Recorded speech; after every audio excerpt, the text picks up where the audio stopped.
সুপ্রিয় দর্শকবৃন্দ, আসসালামু আলাইকুম। আজকের ভিডিওটা খুবই গুরুত্বপূর্ণ।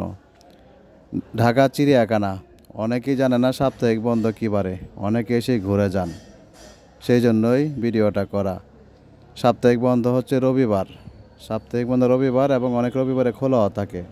সেটা কোনটা? সেটা যেদিন সরকারি ছুটিও থাকবে, বড় বড় ছুটি থাকবে সেদিনকা, সেদিন রবিবারেও চিড়িয়াখানা খোলা থাকবে, ঢাকা চিড়িয়াখানা। অনেকেই না জেনে আসেন, না জেনে আসার কারণে তারা ঘুরে যান। এবং 2 বছরের উপরে বাচ্চাদের টিকিট অবশ্যই লাগবে, সেটা কেটে অবশ্যই আপনারা যাবেন। সেই জন্যই আজকের ভিডিওটা করা। অসংখ্য ধন্যবাদ সবাইকে। সবাই জেনে শুনে তারপরে আসবেন। সাপ্তাহিক বন্ধ রবিবার এবং বিশেষ কোনো দিন ছাড়া রবিবারও খোলা থাকে, সেটা আপনারা সবাই মাথায় রেখে তারপরে চিড়িয়াখানায় ঘুরতে যাবেন। আশা করি সবার উপকার আসবে। ধন্যবাদ সবাইকে।